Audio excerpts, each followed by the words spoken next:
ताहिर अंसारी ने कितने लोगों का हत्या किया है, कितने लोगों का जमीन कब्जा किया है, ये तो आप लोगों को उल्टा पूछना चाहिए। वो लोग हमसे पूछते हैं, हम हैं खिसियाने बिल्ली खंभा नोचे वाला हाल है उनका। अब कुछ मिल नहीं रहा है तो वो हमको बोलेंगे ही। बड़े भाजपा के कार्यकर्ता इतने सभ्य हैं कि किसी को असंसदीय और गैरवाजी भाषा नहीं बोलते हैं। जो मुख्यमंत्री को ओथ कराते हैं, जो संवैधानिक प्रमुख है प्रदेश के, उनको आप दलाल बोलते हैं। अंसारी द्वारा दिया जाएगा? नहीं, हम लोग तो स्वागत करेंगे ताहिर अंसारी और आगे बढ़े। आने वाला समय में ये लोग तय करें कि ताहिर अंसारी चुनाव लड़ेंगे कि अनंत प्रताप छूटा था। करते हैं यहाँ भवनाथपुर विधानसभा को लेकर लगातार पूर्व विधायक जो है अनंत प्रताप देव लगातार आप पर हमलावर हैं। अब पूर्व विधायक हैं, खिसियाने बिल्ली खंभा नोचे वाला हाल है उनका। अब कुछ मिल नहीं रहा है तो वो हमको बोलेंगे ही, बड़े भाई हैं। अगर हमको अपशब्द बोल रहे हैं, उससे उनका सम्मान बढ़ रहा है तो वो उस सम्मान के हकदार हैं। तो बोलते हैं कि आप अपने कार्यकर्ता से उनको गाली दिलवा दें। आज तक हमने तो किसी के लिए अपना जबान खाली नहीं किया।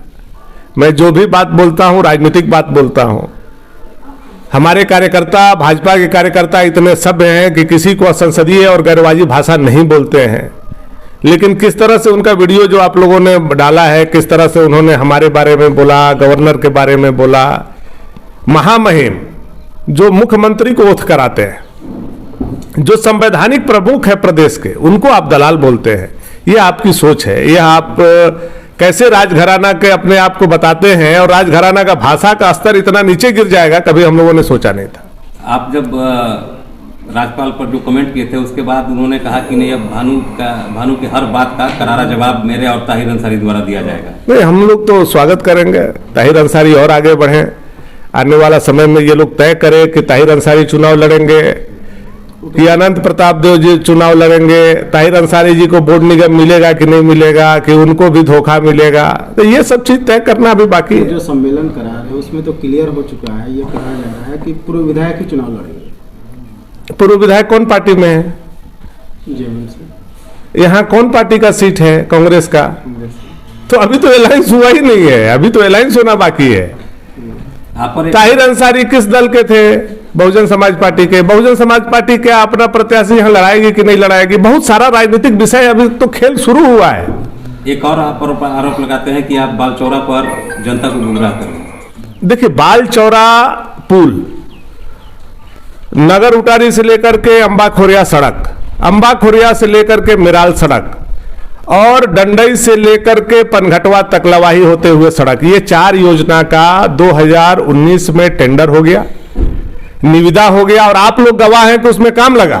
फिर बताइए रुका क्यों? यह सरकार बनने के बाद आप ही लोगों से हम सवाल कर रहे हैं और आप लोग उन लोगों से पूछे क्यों रुका।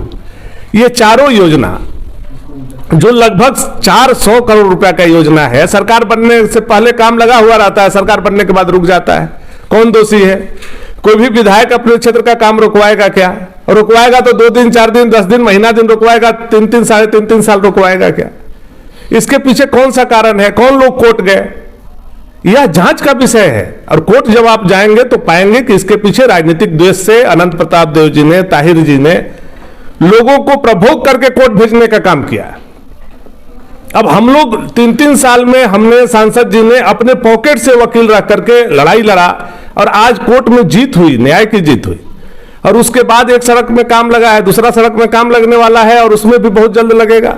बालचौरा पुल में ये लोग फॉरेस्ट के आगे बढ़ा दिए हैं, खुद नहीं खेल पा रहे हैं। तो ये तरह तरह के जो अड़चन पैदा कर रहे हैं, ये सवाल इन्हीं से पूछना है कि आप एक तरफ बोलते हैं सरकार हमारी है, अरे सरकार आपकी है तो ये क्यों नहीं काम शुरू हो रहा है? आप बताइए, टेंडर हुआ था कि नहीं हुआ था? एग्रीमेंट हुआ था कि नहीं हुआ था? काम क्यों कैंसिल हुआ? काम क्यों रुका?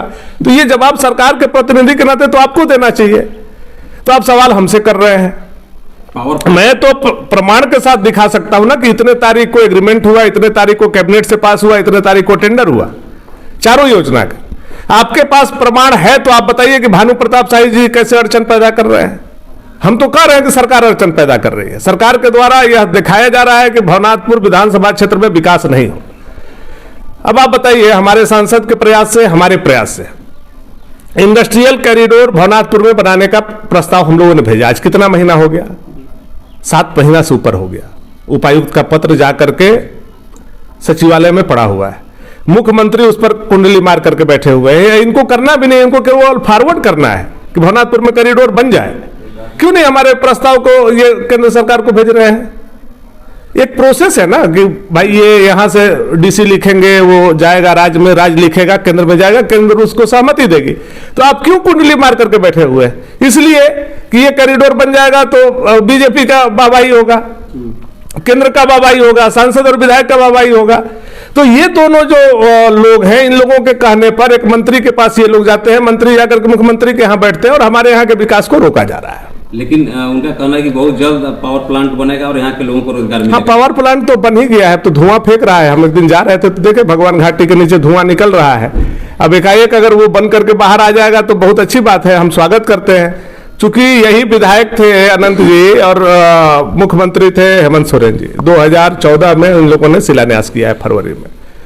आज आप 14 से लेकर के 23 तक आप जोड़िए, लगभग 10 साल 9 साल होने वाला है। तो 9 साल में क्या हुआ, इसका भी जवाब वो लोग देते। क्या वो झूठा शिलान्यास था? और अगर वो सच्चा शिलान्यास था, ठीक है, बीच में आपकी सरकार चली गई, तो अब तो आपकी सरकार आ गई, अब तो काम लग जाना चाहिए था उसमें। एक अंतिम सवाल, आप पर भ्रष्टाचार का आरोप लगा रहे हैं अनंत प्रताप देवघर अपने सभा में। अनंत जी, ताहिर जी कितना दूध के धुले हुए हैं यह तो कोर्ट में पता चलेगा।